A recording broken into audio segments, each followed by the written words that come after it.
Welcome back to the Quiet on Set podcast. It's the new year. Happy 2025. I'm Ewan Graf, and joining me, as always, also in the new year, is Lachlan Thiele. On episode 217, Nosferatu and Wallace and Gromit. We both saw it last week. Specifically, I saw them both last week. Ewan's already seen Nosferatu, but he saw Wallace and Gromit this week. But it's getting a bit too complicated. We both seen them. Let's have a chat about them. I also saw some other stuff. I watched Exhibiting Forgiveness, Serpent's Path from 2024, not the one from 1998, Nightbitch, and I also rewatched The Lighthouse and Hundreds of Beavers. Meow. That's what it says on the script. Usually we say something else here, but we're not doing news anymore as the New Year's resolutions, so segue to the intro? It's a news year resolution. Let's play the intro. Segue. We are professional. This is a professional podcast. Yes. Breaking Bad and Better Call Saul. Hello there. Which actually, Did you this get is gonna me a be hat a as bit, well? Yes. So I've got Dooncam. It's just a camera with my Dune steelbook. Anyways, hey, it's a new year, Lachlan. Welcome back. Hello. Did you jot down any like New Year resolutions or anything like that? No, I don't. No?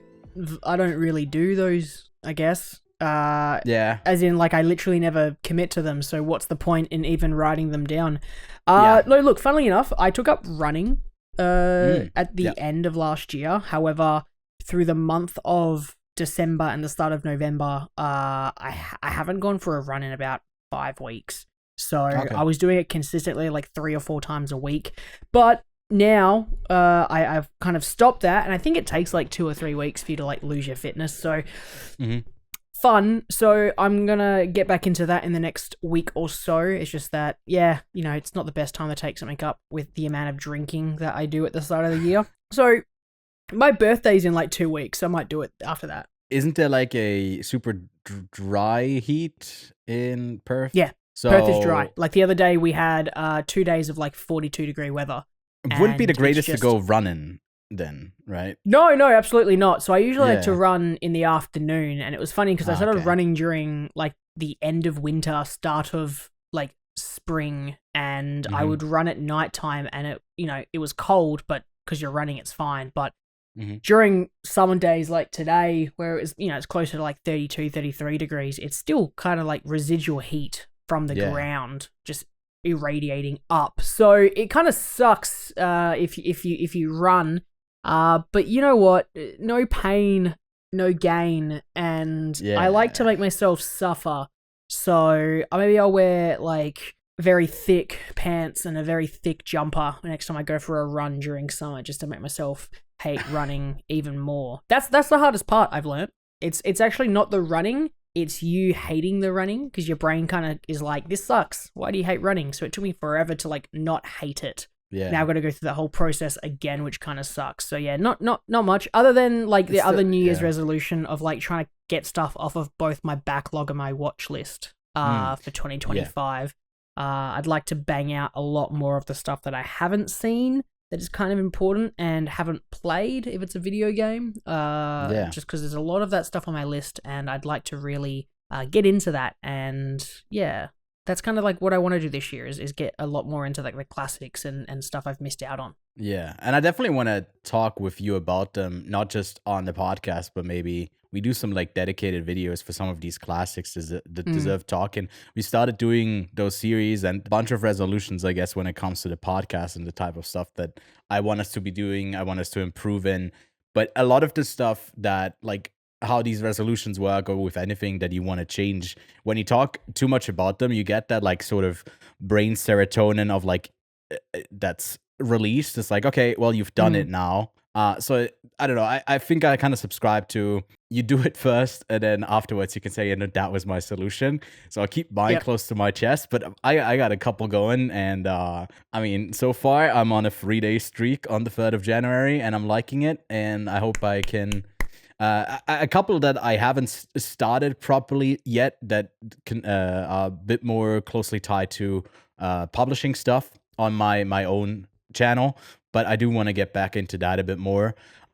Just watching a shit ton of movies. Like I watched about 610 15 Jesus. movies last year, which is a ton. But I think I had a slump towards the end of the year where I really wasn't watching anything. So I would kind of like to get back to 800 and have about 400 of them be new films, but about 400, maybe more realistically, 500 new films, 300 older ones. Because I do, just like you, I kind of want to get back to it because I feel like you learn so much about evaluating what we are talking about. And I feel like if we always just watch the new stuff, we don't really have much to say because it's like there's so many smaller steps that maybe get taken, or they're regurgitating something off of something that was in the past. With Nosferatu, maybe with a unique twist of a filmmaker, you get the best of that because he has a ton to add, but oftentimes you don't get that. So I feel like looking back, you learn a ton, and I'm craving that for 2025 as well. I wanted to do the bit of it sucks that I can only talk about it because I would have needed my little brother, but he's not here today. I wanted to do the bit of like turning on and off like the light switch right now and say like, what's going on? Nosferatu! SpongeBob meme. And then it's like, let's talk about Nosferatu. But Lachlan, let's talk about Nosferatu. The segue isn't as smooth as I am at, but hey, maybe if you closed your eyes during what I just said, maybe you could picture that we actually did that. Anyway, I could do the long legs like... yeah. Let's talk about the Nosferatu remake from a very accomplished director. His fourth movie, Robert Eggers, makes us succumb to the darkness. A gothic tale of obsession between a haunted young woman and the terrifying vampire infatuated with her, causing untold horror in its wake. Yeah, that's Nosferatu, all right. I watched it with Connor, but you didn't rewatch the original, right? No, Okay. I decided not. I knew that you were, so I decided not to. Because I wanted to have this sort of like clean slate of the most recent Dracula movie I watched was Bram Stoker's Dracula, so that's the last fucking thing I've got in my head for this story. So, but yeah, you saw Nosferatu, the original, the 1922 one. Yeah, I rewatched it this year, and we have a review up for the channel and on the channel, and then like all of Robert Eggers' other films in a little revisited video series. We talked about The Witch again, and then with Connor, I chatted about The Lighthouse and The Northman. And now with Nosferatu, he taps into a film that he wanted to do right after The Witch. Didn't get to it yet. Even in college or in high school, he was part of like theater productions that also were working on like that Nosferatu Dracula tale. So it's been something that he has wanted to do for a long time. What's interesting as well is that initially we had Anya Taylor-Joy in the lead, and she's been in The Witch, he's been in The Northman. The only one she hasn't been in is The Lighthouse, because I guess that's only two dudes with Robert Pattinson and Willem Dafoe. And she was supposed to be in this, but then couldn't because of, I guess, just schedules didn't align. So Lily Rose Depp stepped in. We'll definitely talk about like the performances and maybe if they live up to what is needed for that, because I've seen a lot of praise for it and I don't know if I share that.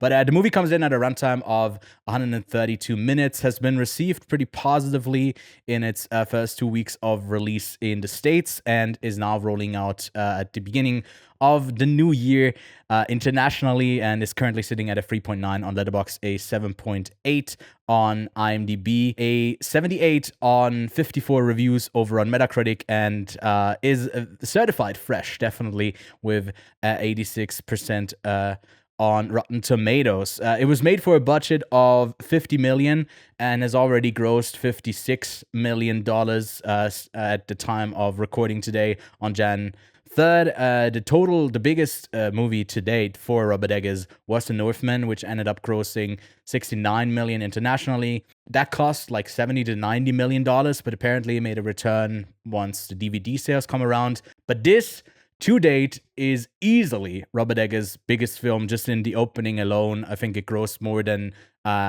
all of those other ones did in the States alone. But enough talking about all of the money dollars. Focus Features is definitely happy, I guess, that it's making the return. But yeah, did you connect with this Robert Eggers version of Nosferatu? It was one of our most anticipated films of the year. So did it deliver? Absolutely connected with it straight away, man. You know what? I'm going to go out there and say that Robert Eggers is one of the best filmmakers making movies right now.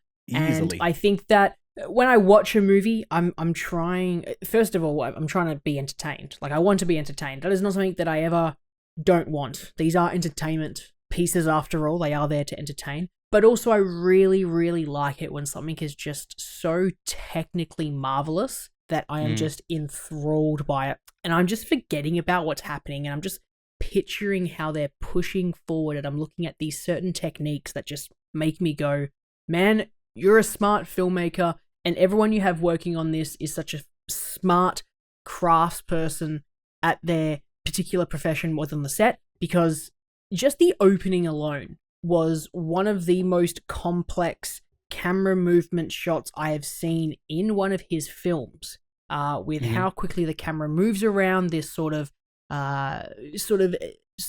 German set, like early 2000s, 19th century set, and how it kind of doesn't really move freely, that you might see in other films, but moves in such a way that it makes it have a reason to move. A push in, a dolly. There are people moving around in the foreground and the background, making it seem quite, busy. And then later on in the film, the streets are empty. And that is a fantastic, opening to make you go, wow, so much is happening, to then later on see that same area just desolated, nothing happening due to a plague that happens. And that is really smart visual storytelling, and that is throughout this entire thing. So from a technical standpoint, Ewan, I think you would probably agree with me that this is probably one of his most technically proficient films so far. Yeah. I think what we discussed when we revisited his films in those separate reviews was especially that, in his first two films, he was able to craft the atmosphere through the characters and how period accurate it was in the way that they talked. And this also, I think, taking place in 1839 or something like that. Obviously, the same thing's going on here, but with the Northman and this, he upped the ante of actually doing what he's also, I think, professional. He's not just a director; he's also a production designer. So a lot of that stuff really comes through when he's working on his sets. The way that they just round it out, and you see the budget goes up because that costs a ton of money, but you are roped in, and you're just you succumb to the darkness, to that atmosphere. And I think, yes, the more resources he gets, and I guess also the more he learns from working with that sort of stuff, it just keeps getting better. I think, even though a lot of people are going to say, oh, this movie is way too dark once it is out on streaming, and a lot of the actual bitrate is way too low, and the darkness is actually not gonna look as great as it looked amazing on the big screen. I think this is the best shot film of 2024. I think the cinematography is outstanding. Not just the look of it, of taking stills, but then also, like you say, the way that it's used how it's moving, how it's framing, that in par with the blocking, and ultimately moving the camera with the staging. It's all around so impressive. And I agree, Robert Eggers, yes, is one of our best filmmakers to date, and I would not be surprised if in about 30 years time he's going to be on the same level as some other really, really renowned filmmakers that we keep talking about. I think he's up there as one of the best, and I hope he gets to do more films. I don't know what he's got coming up next. I don't know if I particularly even cared about the story that it's telling, because it's essentially I don't know how much it differs from the 1922 version. I think it stays thematically pretty much the same. Maybe it rounds out a bunch of characters. Obviously, now that they get to talk, we get to see more of them. I guess Aaron Taylor Johnson and Emma Corrin's character are additions to the cast that were not really as present if you watched the 1922 version. What about that cast? Because obviously Bill Skarsgård, I was like, if you see him on the cast list, where the fuck is Bill Skarsgård?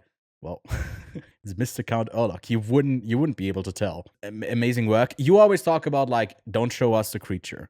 What did you think about the amount that we get to see Nosferatu? I think it's actually perfect, because the entire time I wanted to see him, and they do such a fantastic job hiding him. He is off camera. You see his hand. You see, him in the background, but he's out of focus. They do these really and we'll talk a little bit more about technical stuff in a second, but like along with cinematography, the lighting of this film is just so perfect, especially because Nosferatu is one of the most popular German expressionist films out there in terms of popularity, right? And one of the biggest things in German expressionism is that really harsh crescendo lighting, that really harsh sort of like very light and then very dark, and that is super duper present here, and it is such a fantastically used element to hide his face and hide his structure, because you want to hide the creature, you want to be curious about it, and as time goes on, I'm just like, show me now, but they hold on to their cards up until the final act in my eyes to really reveal him, and then you see him in his entirety later on in the film, but they don't show him, they don't show a lot of him, but they slowly drip feed it to you till you are wanting him, which I found funny because it's the same thing that, you know, he wants Lily Rose Depp's character Ellen to do. He wants Ellen to desire him, and I'm doing the same. I'm fucking wanting to desire him too, right? Like, yes, we see his penis, that's a part of the film, but like, I was desiring to see what Nosferatu looked like, and that was just like this weird duality of, I want to also know what he's like. I want to see him. I want to, you know, get all up in his business. And I found that really funny that, you know, he's also trying to get Ellen to want him and desire him and all that jazz. So for me, the non-reveal way, or the way that they revealed him was perfect. And again, a testament to storytelling. Eggers knew that he couldn't hide him. Eggers also made this fantastic character that I think Bill Skarsgård is absolutely invisible in, and does this incredible voice. He does this incredible physical performance as well, and I absolutely, and the thing is, it is not that physical. It is mostly within his voice because of how frail and old Count Orlok is. But I'll tell you what, there is one aspect to this character that I did not see coming, and I love it. And it's that fucking stash, dude. That stash? Oh, man. I don't know what or where the hell that idea came from, because I've never seen a vampire with a stash except in Bram Stoker's Dracula, where he is younger. But in this film, he has the stash, and I love it. I love it. Well, I guess other than that, he's like, a vampire. is great elsewhere. Yeah, I guess he's not a younger version of the character overall. I guess because he's a vampire, so they're old anyways. No, I was a bit surprised. But Lily Rose Depp was fantastic. Okay, so yeah, so you are on that. So I think I wasn't 100% sold on her the whole time. I think to me, like standouts were in, what about the kids? Like I didn't mind the kids. The kids were good. I think he's always been great at directing kids, and even though they have to do like, they were fine. They were not like the kids in The Witch were amazing. One of like the peak when it comes to child performances, but here, I guess, spoiler alert, spoiler review, I guess, they get killed. So like, you know, that's always like the thing. I guess in The Witch, spoiler alert, they also get killed. When kids get killed, I'm happy. And oh god, what a terrible quote. Even though Count Orlok is fantastic, I fucking love Willem Dafoe in this. I absolutely think he steals every scene that he's in, except for the scenes with Orlok, and I think that's just, I got in super excited with that character. But Dafoe's performance in this of like Professor Eberhard of von Franz, he is just wacky, crazy, and that is like the best Willem Dafoe performance, where he gets to just be physical, and you know, him just being like, "You madman, you should have told me this," and him always trying to be like the one that's shunned, but he's actually correct with this, is just a fun character for him in sort of that trait. And I think that he steals every scene that he's in with the other characters, because I like, honestly, I really enjoyed every performance. I think Lily Rose Depp, Nicholas Hoult did a fantastic job. Anya Taylor-Johnson, Emma Corrin, they did a fantastic job. I think that their narratives are a little bit weak, and I think that for me, the main downside to this film is the actual overall story. Yeah. And for me, the main thing behind that is it's got a weird third act that feels like it's quite not rushed, but I feel like the first act is perfect. I think that the second act is pretty much perfect. I just find that you get to the third act, Count Orlok's like 3 nights, and those nights are rushed through very, very, very quickly. And you don't have that weight of that 3 nights, and you don't have any of those big deaths take too much of an impact or last that long. So it feels like it's happening very, very quickly, and you feel like you spend a lot of time at the castle with Orlok and Thomas and their sort of weird interaction that happens between them. And that feels like it goes on for a long time, but it doesn't feel like it's too long in the scheme of things. So I do know, and I have heard and read that, so I don't know if I actually know this, but if it's confirmed, but there is apparently an extended cut to this film that's going to be coming out on like DVD when it releases, and you fucking bet I'll be watching that. Getting the DVD for sure.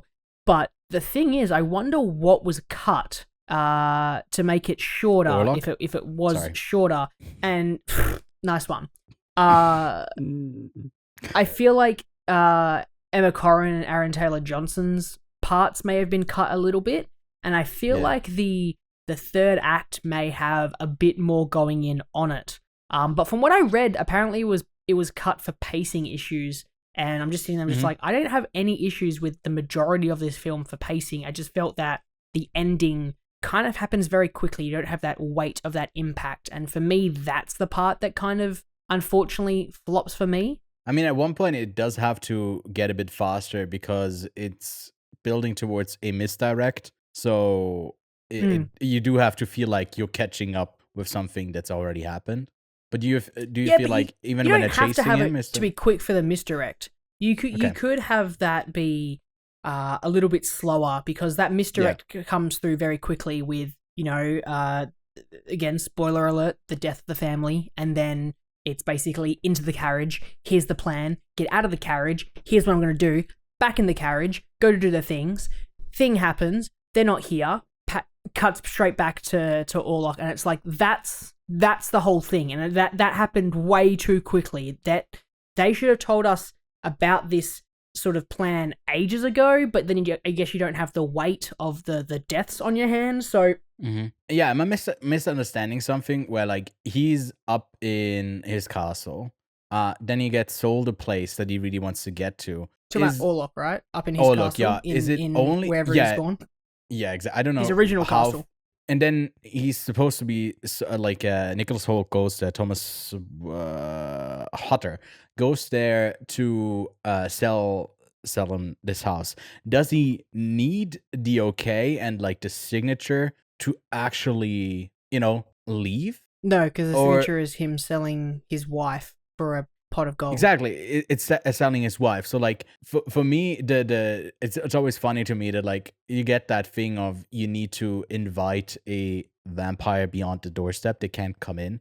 So I was thinking if like in a roundabout way he also needs to like have a house to get to that he owns so he can go there, otherwise he's just like kind of stranded. So so that was silly to me. I know he sells his wife away, that like that's ultimately what that is about, but I also thought like is that why like he's you're going into the technicals of vampire lore here. Yeah, like what are his constraints? And I've been watching a little bit more of Supernatural recently, so I'm all caught up to date with the vampire. You got all the lore. news. Yeah. Look, the story I think is the weak part.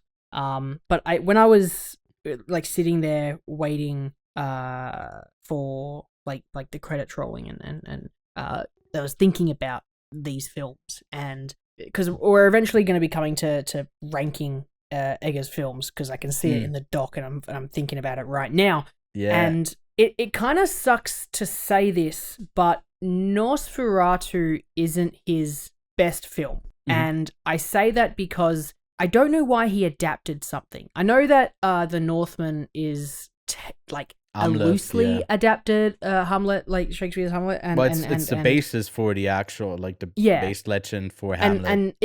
And he could have done a similar thing here where he adapts loosely the narrative and he stays very close to the 1922 version.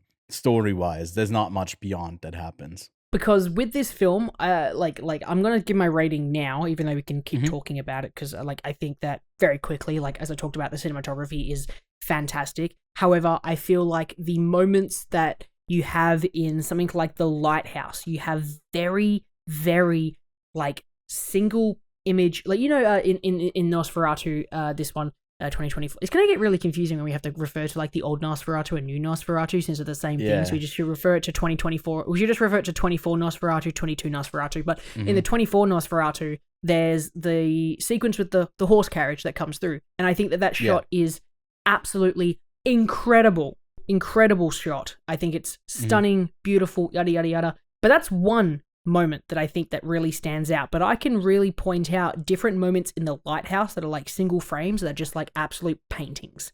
And I think that The Lighthouse has a better core performance because it's simplified, similar to like, unfortunately, in compared to Nosferatu, which has a much larger cast, and you can get a better performance out of the two there, and you can have better framing. But I don't think the narrative in The Lighthouse is as good as Nosferatu. So I weirdly think that this is a combination of all of the Northman, some of the best sound design in any of his films. This film has that sound design. Yeah. The Lighthouse, the fantastic cinematography, because I still think The Lighthouse is his best shot film. Nosferatu, fantastic cinematography. I just don't think it's the same heights as the sound design in The Northman, the cinematography of The Lighthouse, nor the narrative of The Witch. Because The Witch isn't his prettiest and he isn't his best technically, but it's his best narratively. And ultimately, I think narrative is king. So I think I can already call out that you have The Witch probably as your number one. I still think The Witch is his best film. Yeah. And I don't know in what order I would put 2, 3, and 4 because they are all like solid films. I've currently got Nosferatu at a 4, and I know I gave the Witches a 5. I know I gave the Northman a 4.5, and the Lighthouse is what did I give the Lighthouse? It might be a 5 for you as well. There's a 4. The Lighthouse is a 4 as well. But the thing is, I could probably go back and watch the Lighthouse and bump it up to a 4.5. I don't think I could bump I don't think I'd bump up Nosferatu as I think it's like the most solidest of solid 4s I've ever given. Where I'm like, yep. Yeah. I went into this wanting, just like say, I love that version from 1922. I'm like, if you want to show someone silent film, it's not the best. There's better ones out there, but it's a really good one.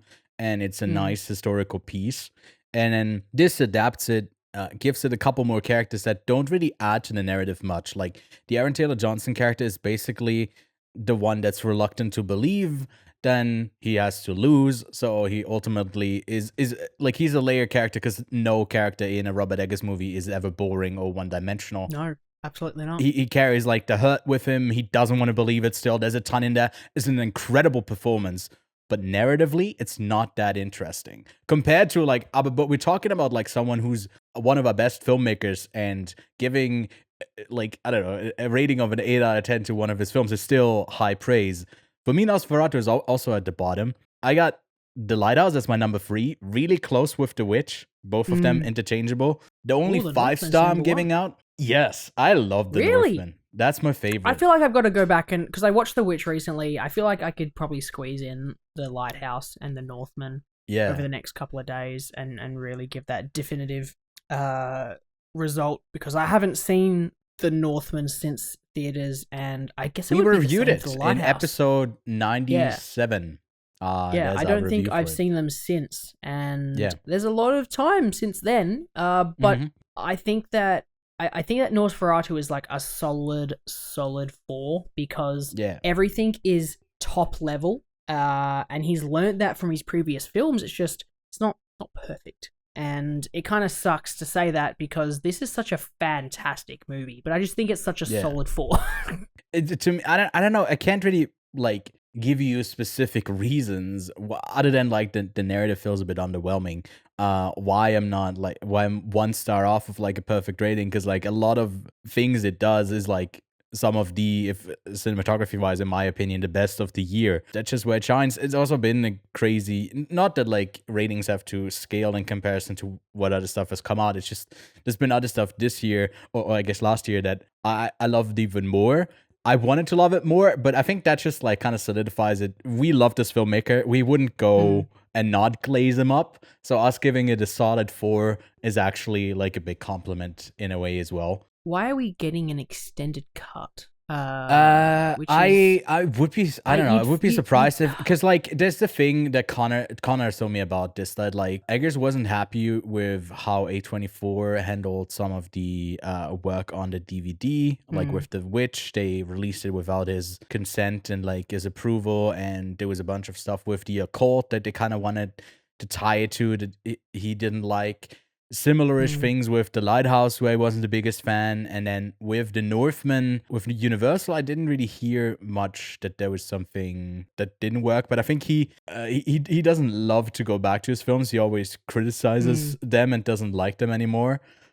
Which to me, for a filmmaker on his level, is impressive, because it just shows that like maybe we haven't even seen the peak yet of what he's capable of, and it's already been like pretty incredible. Yeah, I don't know what he would change in a major way that would like... It doesn't seem like it's going to be a much longer extended If it's for cut pacing issues, then a lot of the things could just be moments holding on moments longer, not additional scenes. That is often where like pacing issues are fixed, right? But yeah. We needed to keep him more mysterious. If you wish to purchase the Blu-ray, it's in the extended version of the film. Okay. So like there's a shot in one of the trailers where he turns around, and that's not in the final cut, and he says that shot's in there. But there is no exact like how long the extended cut would be. And to be fair, if that's earlier on the film where he turns around, it does make it more mysterious if you cut that out. So I totally see why they would cut that out for the final cut.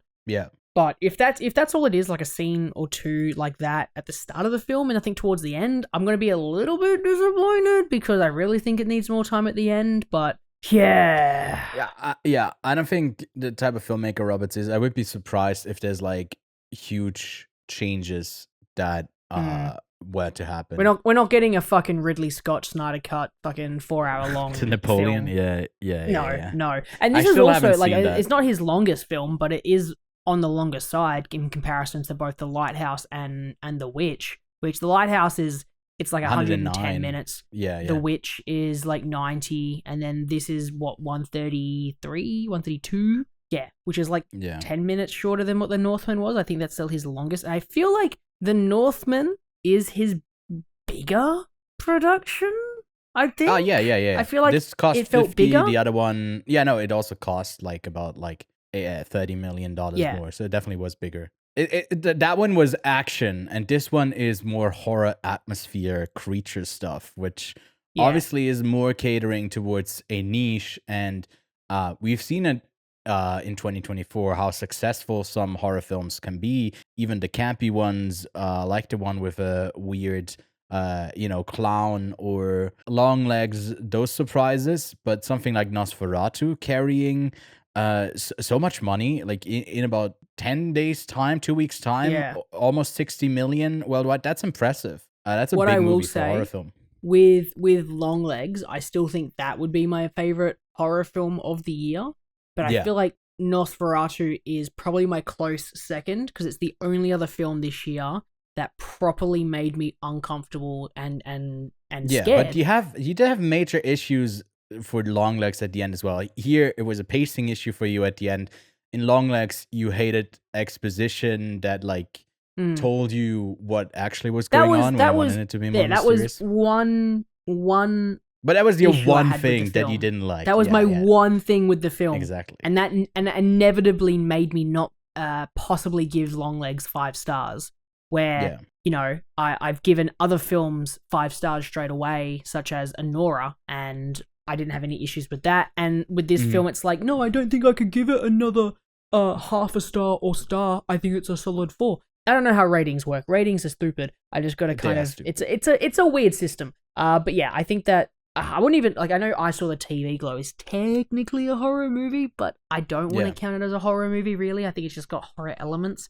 Where Long Legs is horror, where Nosferatu is horror, The Substance is horror, so Romulus is horror.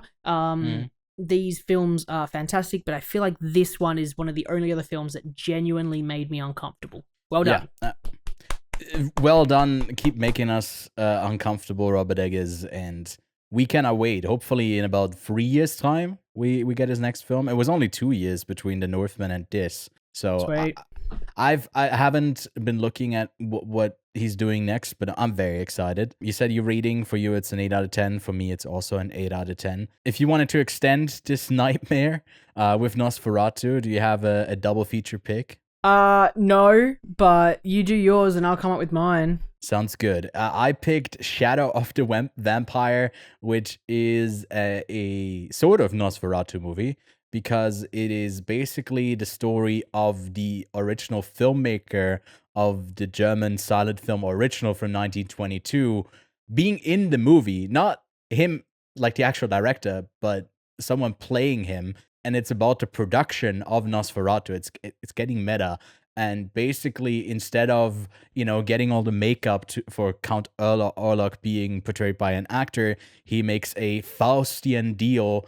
That's another German novel that everyone has to read when they're in school. But it's basically a deal with the devil that a vampire Nosferatu is actually participating in his film. And that's the premise of that 2000s movie, Shadow of the Vampire. Go give it a watch. It also stars Willem Dafoe, and John Malkovich is also in it. That's a good one. I don't have a double feature prepared, so I'm just gonna... Under your sheets, make yourself nice and cozy, because you're gonna have nightmares tonight. Yeah. How about that? So how about I just pick a movie with super sexual, gyrating, and scary monster. The Substance. I said it earlier. There we go. That's very close. I'm going to double feature this motherfucker with The Substance. There you go. 2 2024 movies. How's that? I'm all for it. So that concludes our review. Let us know what you thought of Nosferatu. And we are moving on to our double feature review of this week with the latest from Aardman, Wallace and Gromit, Vengeance Most Fowl. It comes from director Merlin Crossingham and Nick Park, and lovely runtime here, Lachlan. I know you love this. It's only 79 minutes long. Has been received incredibly well. I think with Aardman, that's kind of a given. Currently, it's a 4 on Letterboxd, a 7.9 over on IMDb. Then it's an 82 on 23 reviews over on Metacritic, and wow, 100% over on Rotten Tomatoes based on 80 reviews. We don't really know how much it costs to make, but this sort of claymation animation is time intensive. And what is great to see, we got a whole franchise and a history with Wallace and Gromit. So going back to maybe even the prequel-ish short film, The Wrong Trousers, it's crazy to see that there on the claymation, you see the fingerprints on Wallace and on Gromit as they're moving around. And in this, they're all they got basically, I don't know, Botox or something like that, but they're all smooth as fuck now. But yeah, Lachlan, what's Vengeance Most Fowl all about? Gromit's concern that Wallace is becoming too dependent on his inventions proves justified when Wallace invents a smart gnome that seems to develop a mind of its own. When it emerges that a vengeful figure from the past might be masterminding things, it falls to Gromit to battle sinister forces and save his master, or Wallace may never be able to invent again. Darn you, feathers, he's back. The vengeful penguin is here to wreck shit up, and I'm all here for it. So to me, I think, I don't know, with animation, oftentimes that is, as for us, one of the first touching points of memories of seeing films. For me, I remember seeing Finding Nemo in an outdoor theater.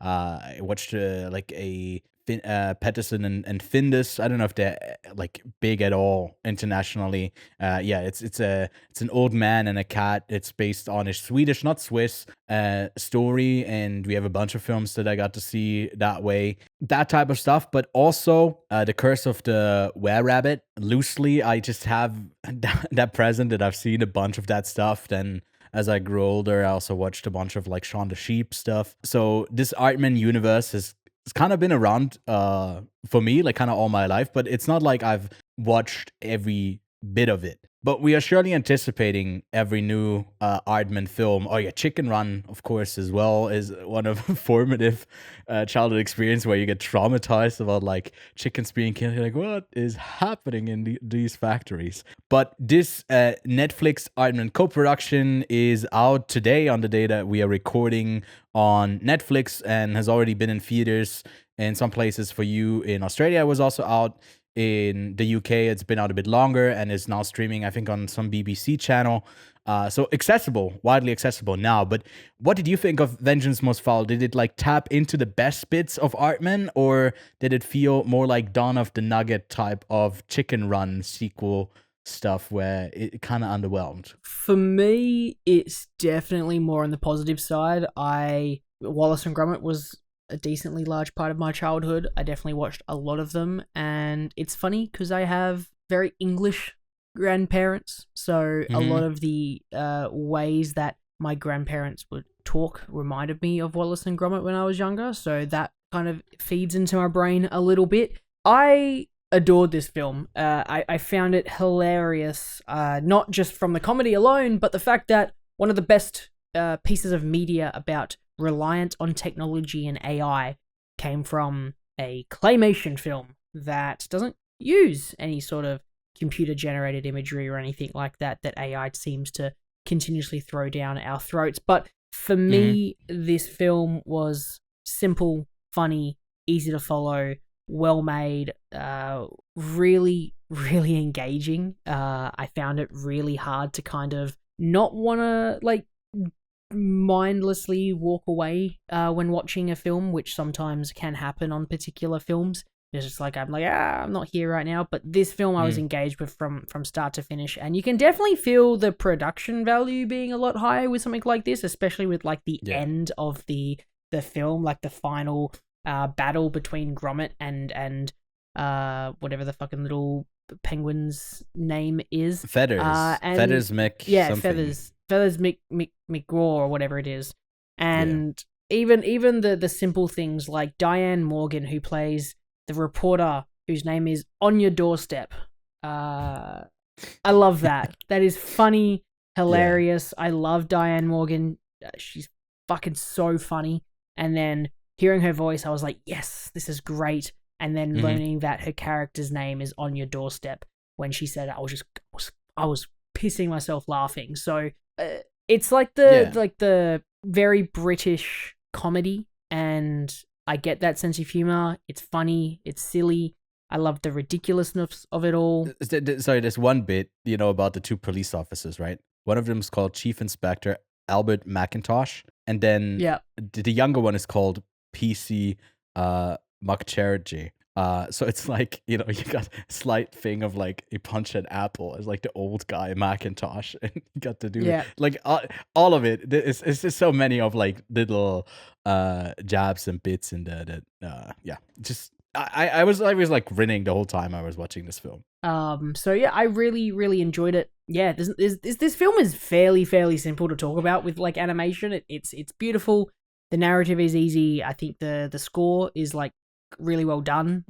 It's a really good score. It's just a solidly fun film, and I'm so glad we're still getting this year, especially like 2 different claymation films, and we're not going to have another for the next 15 years.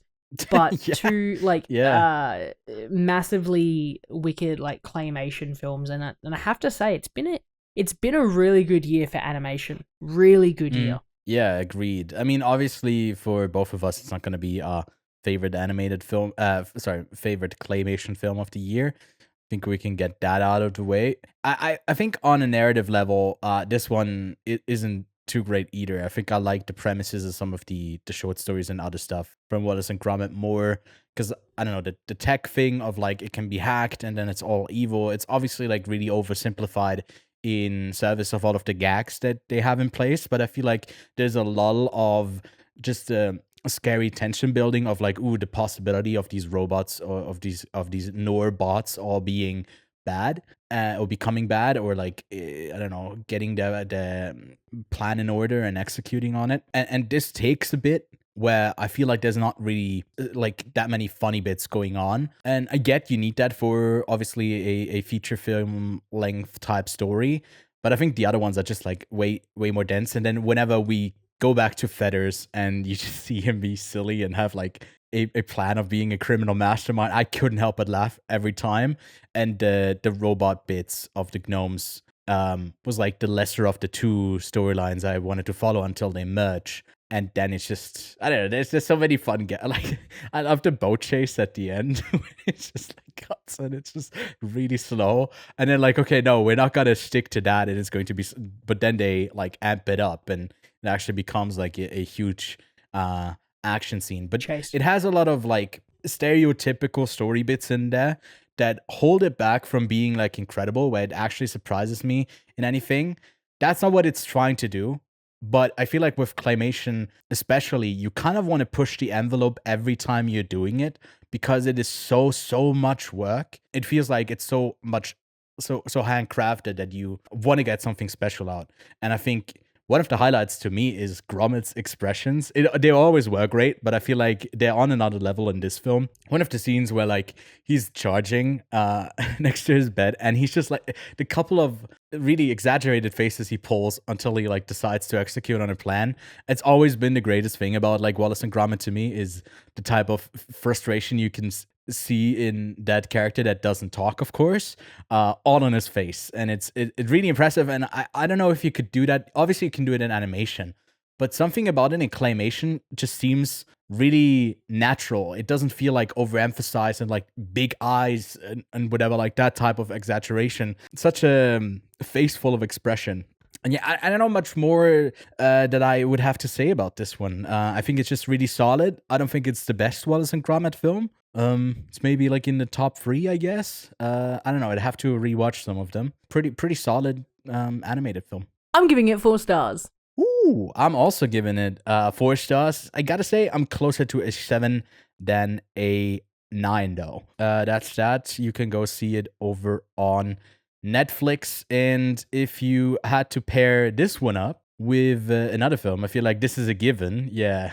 What are you going with? Double feature time. Adam Elliott's Memoir of a Snail. You've got British humour, but then you've got Aussie humour. And the one thing I will say is that Australian humour is dark as fuck. And in comparison to what the British people laugh at, we take ourselves way less seriously and like to make fun of ourselves even more. So I think Memoir of a Snail lands its jokes even better, and I think that it is also a absolute gorgeous piece of work, and it is still something that you can see the fingerprints on the claymation if you look hard enough, and I love that. So that's my double feature pick. You don't want to lose the human touch, the actual fingerprints. No. Yeah. Do you think you could like, this is a fucked up thought, but do you think you could scan someone's fingerprint off of a claymation movie and then fake their identity if, you know, for some kind of limited access thing? I don't know, but we both went like this just beforehand. Yeah. Well, the thing is, I cut off a part of my thumb here when I was 6, so I have like a fucked up flex. I can't flex. It's totally broken. My finger's broken. Jeez. But no. So I have like like weird lines because I don't know. But I guess they didn't take my fingerprints when I was 5 because I wasn't a criminal then yet. So yeah, but my double feature for those who maybe have not seen the origins, although we do get enough context from Feathers and maybe how they've interacted before, and there was a diamond involved. The Wrong Trousers is actually a really delightful 30-minute long short story that tells you all about this sort of similar story about like a roommate coming in that Gromit isn't happy about, but the roommate is very much manipulative, same as I guess he is in this one. But I just feel like the mechanical trousers that are like remote controlled are just. There's a lot of really funny bits that you can do with it. I enjoy it. I think that one a bit more than this feature film. So it's a great kind of prequel that you can go see. Or I guess this is the sequel to that short film. And then also just go back to, I think 2003 was The Curse of the Were-Rabbit. It's one that I haven't seen in ages. I haven't even rated it on Letterboxd because it's been so long since I've last seen it. But I might go on a binge and watch some more Wallace and Gromit because they are just delightful. And I think it's a great way to start off the new year. But yeah, let us know what your favorite Wallace and Gromit film is. What you thought of the film. Lachlan, let's get to the stuff that we've been watching, or I guess the stuff that I've been watching.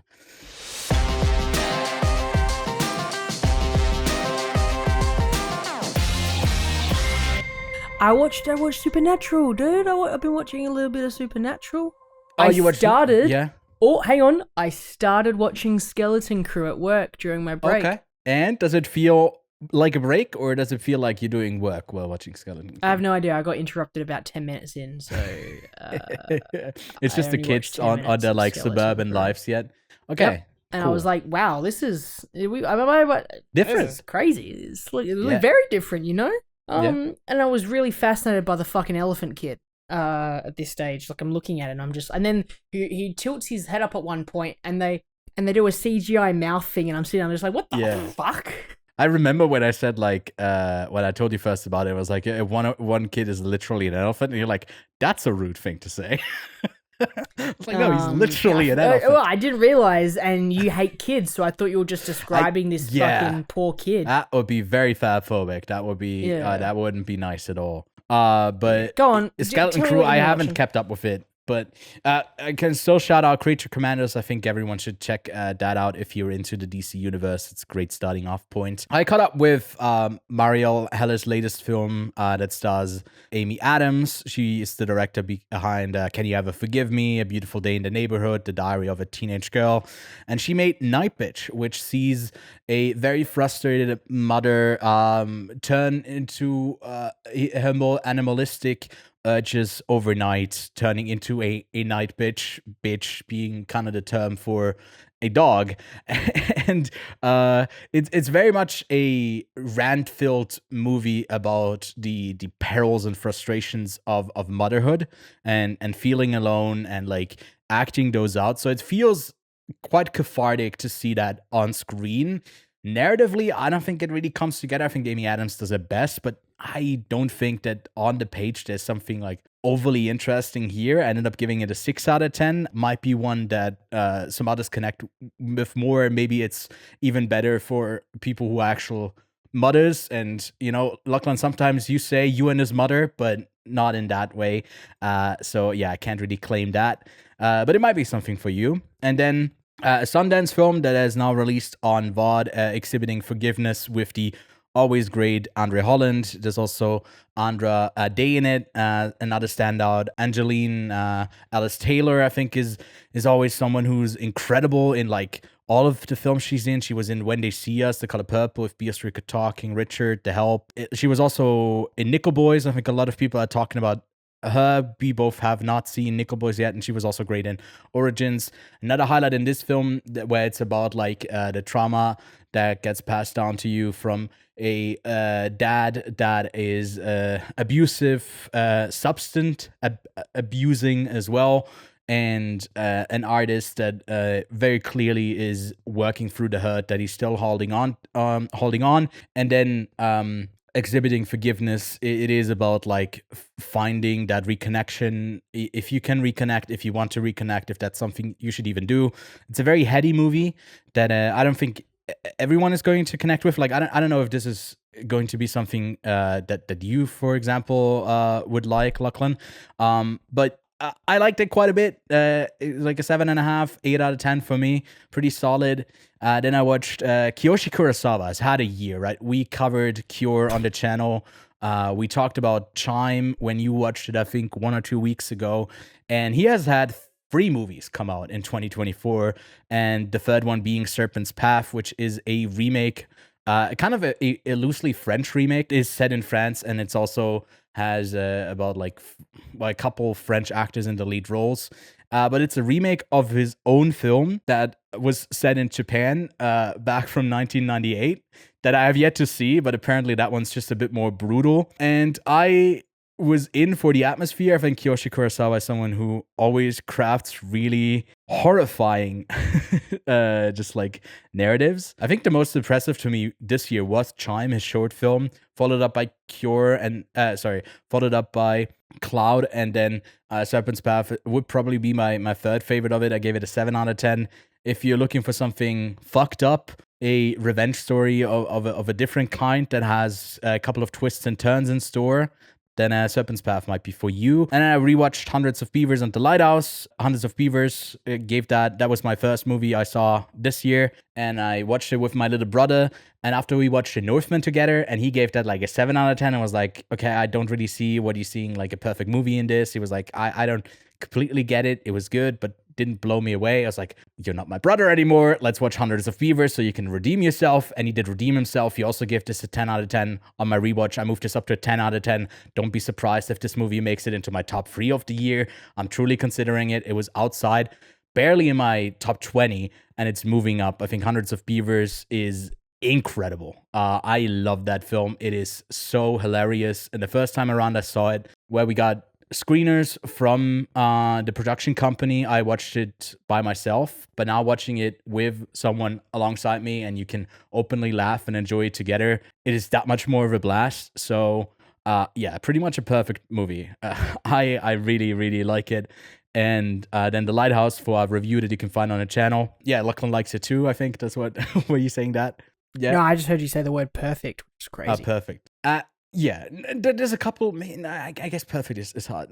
I'm gonna let it have the perfect. I had such a good time with it, and in The Lighthouse, I appreciated that more on the rewatch initially. Back in, when did it come out? In 2019. It was one of the films where I knew that there was a lot of hype behind it. Some people had that as their favorite film of the year, and I just didn't connect with it as much. It felt really similar to, I guess, how we talked about Nosferatu today. And then on the rewatch, I saw a lot more in it that I loved, and I bumped up my rating from an 8 to a 9 out of 10. So yeah, that's all the stuff that I watched, and that's pretty much it. Any of these, like, I think Serpent's Path might be something that you'd have a great time with. I don't think... I don't know if I should watch the new one, or if I should watch the original that he made and then watch the new one. Yeah, that was... Initially, I wanted to watch Serpent's Path, which was my last film of 2024, and then start the new year, because, like, Letterboxd tracks your first and last film.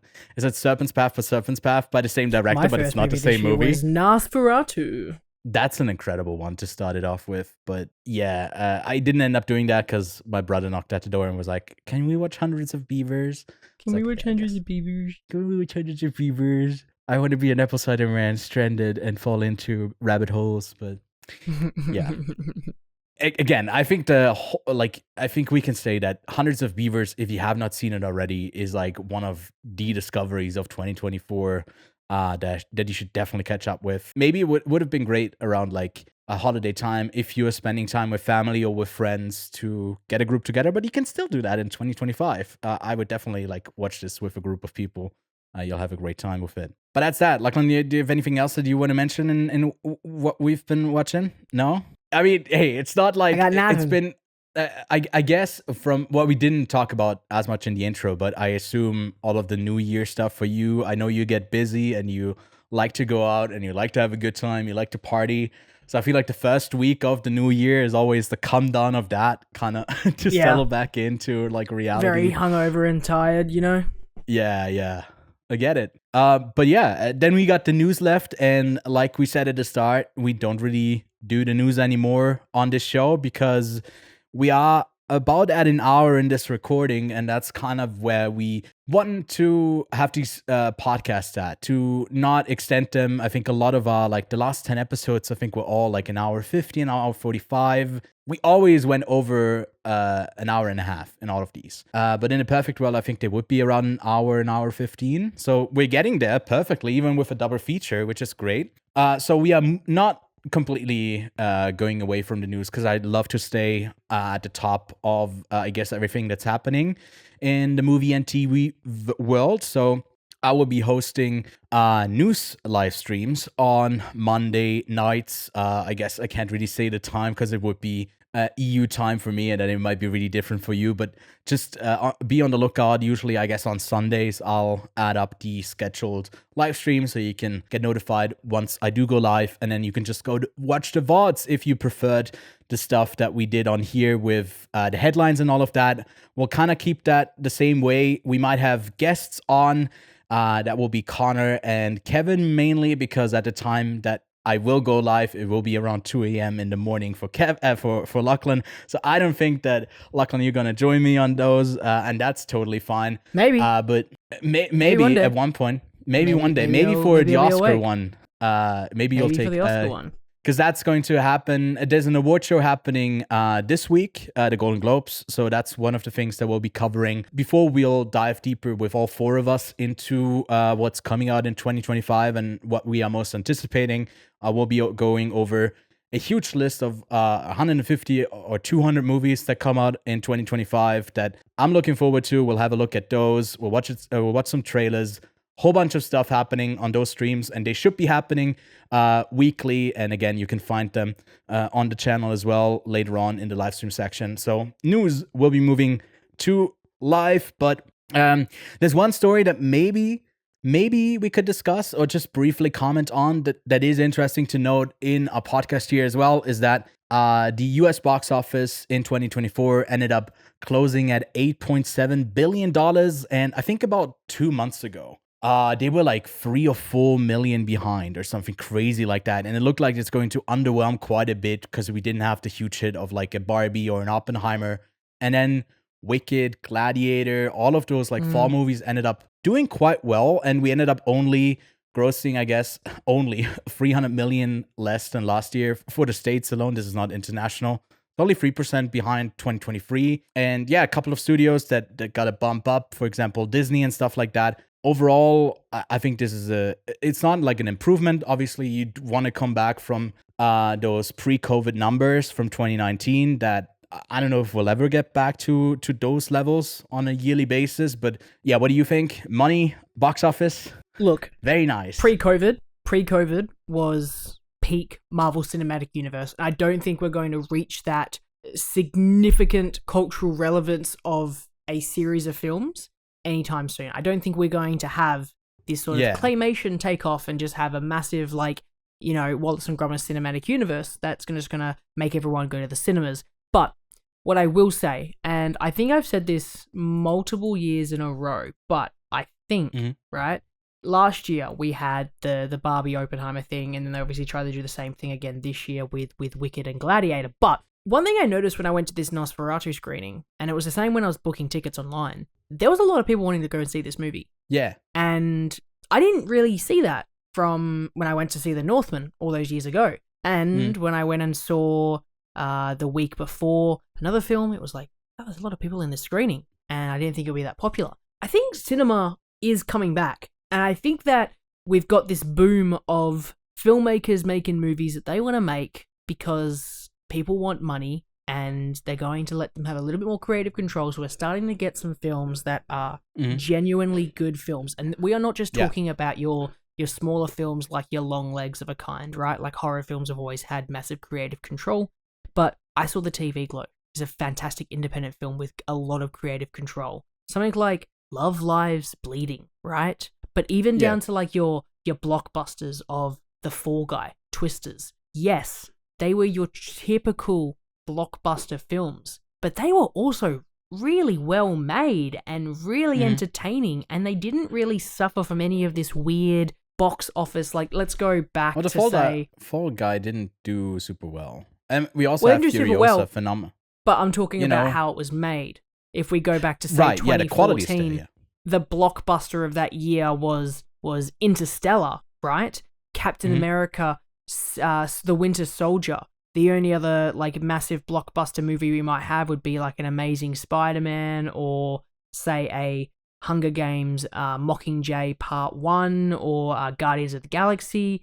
You know, it didn't really have like a big blockbuster action film that wasn't a Marvel movie, right? And yes, surely it wasn't an absolute critical success, but I mean, let's take a different example. Furiosa, again, not a critical success, but an absolutely damn fine movie.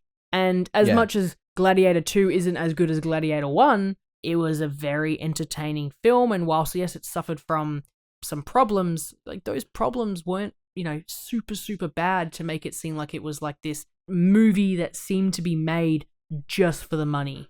Movies felt like they were being made for movies, not for money this year. And I think that's something I haven't been able to say about movies in a long time. So hopefully the money will come back because they're getting this opportunity, and eventually we'll go around in this circle of shit movies being made for money and just things being pumped out. But like a lot of independent narratives, like yes, we had a lot of sequels, but a lot of really fun independent narratives, challenges the substance. You know, something And like Luca Guadagnino might have was another movie engaging. come out this year. He's already Queer, back on it. like another a lot of these films, you know, new stories. And yes, we talked about 2 sequels today, or a remake and a in the same sort of universe, right? A Nosferatu, which is based on a novel, which is based off of multiple films, and then Wallace and Gromit, which is, you know, another one of the Wallace and Gromit movies. Yes, we're still having those IPs that are already existing come out, but they're both being made by really strong teams and are really fantastic directors. It's about trust. We are getting, you know? Yeah. And some of the most exciting films of next year, like Mickey 17, Adaptation, The Running Man, the only remake that Edgar Wright will ever make, according to him, Wolfman, I'm very much looking forward to. That's a remake.